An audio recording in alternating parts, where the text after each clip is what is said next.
Bonjour à tous. Donc moi, mon objectif, ça va être de pouvoir vous ouvrir un nouveau champ qui est celui de la création et reprise d'entreprise. À mon sens, de plus en plus aujourd'hui, la frontière entre le salariat et la création d'entreprise est de plus en plus ténue. J'ai pas mal de personnes que je rencontre qui me disent moi je veux un emploi CDI, je veux créer une micro-entreprise, etc. Pour moi, ça n'a peu de sens, puisque avant ça, il va falloir trouver un client, un besoin. Le client, ça peut être son futur employeur, ça peut être un employeur qui a besoin de vous une journée par semaine, ça peut être un client qui a besoin de vous pendant 5 mois. Et toujours est-il que l'organisation administrative qu'on va mettre en place avec cette personne, ça va être par la suite. Déjà, il faut trouver le besoin, il faut savoir combien de temps on va y passer. Et puis, si c'est un emploi salarié, très bien. Si ça peut être du multi-employeur, si ça peut être du portage salarial, si ça peut être du statut coopératif ou de la création d'entreprise, il ne faut pas s'en priver. Donc moi, je vais vous parler plutôt de la création d'entreprise. Aujourd'hui, donc je vous ai mis quelques stats pour que vous puissiez vous rendre compte. Aujourd'hui, les tranches d'âge les plus représentées sur l'entrepreneuriat féminin, c'est entre 25 et 44 ans. Et on voit que les parts que représente la création d'emplois féminines sont de plus en plus importantes au cours du temps. Aujourd'hui, 40% des créations d'entreprises en micro se font par des femmes, et sur toutes les autres formes d'entreprises, 30%. Donc il y a encore un travail à faire. Pour autant, on voit qu'il y a beaucoup aujourd'hui de créatrices. Il y a encore un certain nombre de métiers qui sont surreprésentés. Donc ça, ces 3 métiers-là, le paramédical, la coiffure et le juridique, sont vraiment les 3 principaux. Pour autant, on se rend compte qu'il y a des créatrices dans l'ensemble des domaines d'activité. Les femmes, bien souvent, qu'on rencontre et qui ont l'objectif de créer leur entreprise, mais ça, c'est très commun aux hommes. C'est souvent que l'emploi salariat ne convenait plus, et toujours la question du sens. Quel est le sens de mon travail au quotidien? Et on en joint le deuxième point qui est quelle utilité j'apporte, quel soutien j'apporte à la collectivité. Et puis, encore une fois, et ça c'est la question qui a été posée depuis le début, c'est quel est le soutien, quelle est la vision de mon entourage. Pourquoi je vous parle de ça? Moi-même, donc, je m'appelle Silver Brost, je suis conseiller en création et reprise d'entreprise. C'est un métier que je fais au sein d'un cabinet d'expertise comptable qui s'appelle Inextinso. Et mon métier, donc, c'est de pouvoir accompagner des créateurs sur toutes les phases amont. Et puis, s'ils sont satisfaits de notre travail, qu'on puisse les accompagner par la suite sur la comptabilité. J'ai travaillé au début de ma carrière chez Initiative Nantes, qui est une association qui aide les porteurs de projets à obtenir des financements complémentaires. Et à l'époque, donc c'était en 2009, il y avait un réseau qui a été créé qui s'appelle Atlantique Pionnière, qui était porté par Atlampol, et c'était le début justement de la promotion de l'entrepreneuriat féminin. Aujourd'hui, j'interviens chez France Active, qui s'appelait Fondes jusqu'à l'année dernière. France Active met en place des outils spécifiques pour les femmes, notamment pour limiter les cautions personnelles qui seraient demandées par les banquiers lorsqu'on entreprend. Et puis, donc, aujourd'hui, j'interviens sur le point C. Donc, effectivement, sur le territoire de Nantes, on est amené à accompagner régulièrement des créatrices. J'ai juste voulu vous mettre quels sont les critères aujourd'hui en termes de freins et d'opportunités. Il y a une source d'information qui est hyper pertinente si vous avez envie d'aller vers la création d'entreprise. C'est une personne qui s'appelle André Letowski. C'est une personne qui travaillait pour l'AFE, qui s'appelait anciennement l'APCE, donc l'Agence pour la création d'entreprise. Maintenant, ça s'appelle Agence France Entrepreneur. Ça va être supprimé, ça va être la BPI, peu importe. Toujours est-il que cette personne, en fait, fait de la doc et de la recherche et des synthèses sur la création d'entreprise. Et j'ai pris quelques stats de ces études. Donc aujourd'hui, les principaux freins que l'on voit, c'est qu'il y a quand même 70% des personnes qui s'auto-censurent dans cette démarche de création d'entreprise, qui évoquent bien évidemment les difficultés de conciliation vie perso et puis vie entrepreneuriale, les problématiques d'accès au financement, et puis effectivement encore le facteur culturel et social, bien que je vous assure que pour les jeunes générations, ces sujets-là, je les ai vraiment de moins en moins. On les rencontre très peu.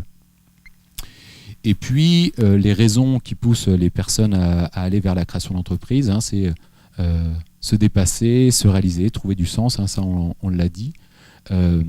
Et puis, pour un certain nombre de personnes également, même si la création d'entreprise d'une manière globale, c'est très chronophage, il y a un certain nombre de personnes qui arrivent à justement concilier la vie perso et pro en arrivant à mieux gérer leur temps. Alors ça, attention, il y a peu de personnes qui ont cette chance de pouvoir le faire. Dans les métiers de l'informatique, oui, il y a des consultants en informatique qui sont hyper recherchés, et donc oui, s'ils veulent ne pas travailler le mercredi ni le vendredi pour partir, ils vont pouvoir le faire. Ce n'est pas le cas de tous les métiers. Ce que je veux vous dire ce matin, c'est que, comme il a été dit jusqu'à là, il est très important de pouvoir travailler en amont sur la partie adéquation à un projet. Est-ce qu'il y a une concordance entre qui vous êtes, donc ce que vous avez pu développer jusqu'à maintenant, et puis le métier que vous voulez réaliser demain. Ces étapes-là, c'est des choses qui sont très peu travaillées d'une manière générale par les porteurs de projets, alors qu'on voit que c'est un point primordial qui peut faire capoter votre projet ou non demain.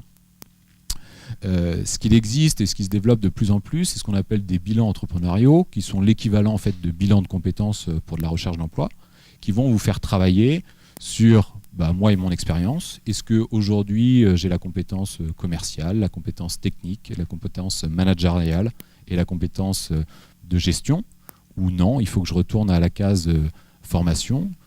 Est-ce que je suis au clair sur mes motivations? Parce que ça, il va falloir le dire. Notamment si en plus vous entreprenez avec d'autres personnes, est-ce que vous avez des sources de motivation qui sont communes? Votre situation personnelle et familiale, moi il m'arrive de rencontrer des gens en fait, qui viennent me voir, mais en fait le conjoint n'est pas forcément d'accord ou pas au courant, etc.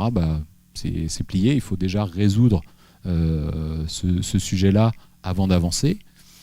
La question bien évidemment des revenus et attendu, et puis du patrimoine personnel que vous pouvez mettre dans ce projet. Aujourd'hui, si vous venez me voir et que vous me dites que vous voulez ouvrir un commerce à Nantes, un magasin avec un pas de porte, si vous n'avez pas 50, 60 000 euros d'apport, aujourd'hui vous ne pourrez pas trouver un local en centre-ville pour ouvrir un commerce. Donc effectivement, la question du patrimoine, elle est primordiale, malgré toutes les autres aides qui peuvent exister, de Pôle emploi, des prêts d'honneur, etc. Il faut malgré tout qu'il y ait une concordance entre le patrimoine que vous avez, et puis également qu'il y ait une logique également dans les revenus attendus. Dès le démarrage, vous devez être au clair sur quel niveau de revenus vous attendez. Est-ce que vous avez besoin de 1 500 euros pour vivre? Est-ce que vous avez besoin de 2 000? Est-ce que vous avez besoin de 3 000? Parfois, il y a des personnes qui viennent me voir qui ont besoin de 2 000 euros. Très clairement, le projet qu'ils portent ne pourra pas à terme les rémunérer 2 000 euros. Donc, il faut qu'on retourne sur les hypothèses de démarrage et trouver un montage cohérent. Donc ça, vraiment, c'est une étape primordiale qu'il faut pouvoir faire dès le démarrage et pour réorienter le projet en fonction. Et puis après, une fois qu'on a fait ça, effectivement, on va pouvoir passer sur l'étude de marché, sur le prévisionnel financier, sur la recherche de financement. Mais vraiment, ça, c'est quelque chose que vous pouvez faire dès le démarrage. Voilà. L'autre point que je voulais vous dire, c'est que aujourd'hui, un des freins évoqués régulièrement sur la création d'entreprise, c'est que je n'ai pas d'idée.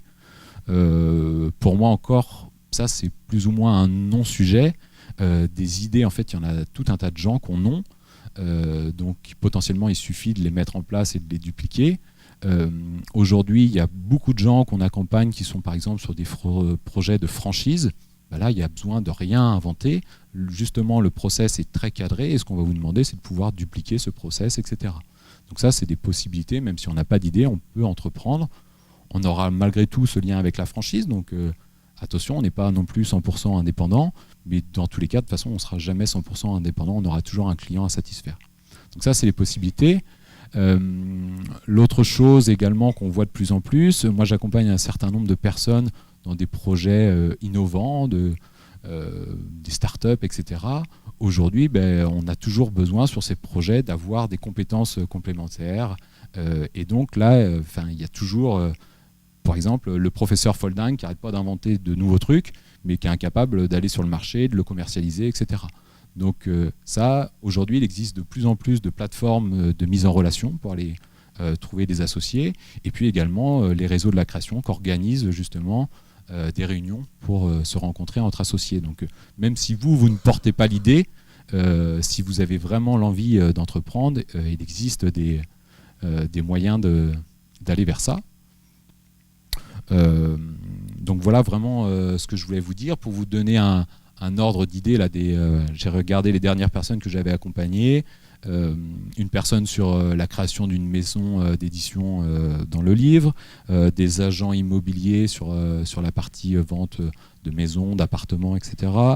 Un cabinet de conseil RH, une personne qui vient de créer une agence de voyage, des graphistes indépendantes, des projets innovants. Enfin, vraiment le champ peut être vraiment hyper varié, en sachant que vous avez cette chance, si vous habitez sur ce territoire, c'est que l'ensemble des acteurs de la création d'entreprise fonctionnent plutôt très bien entre eux. Donc surtout, il ne faut pas hésiter si vous avez un peu l'envie d'aller vers ça. Si vous êtes inscrite à Pôle emploi, tout de suite, vous pouvez évoquer avec le conseiller pour qu'il vous oriente vers un dispositif qui s'appelle Actif Créa, qui permet justement de travailler sur l'adéquation de projet. Donc vraiment, si vous avez l'envie, n'hésitez pas à faire ce pas.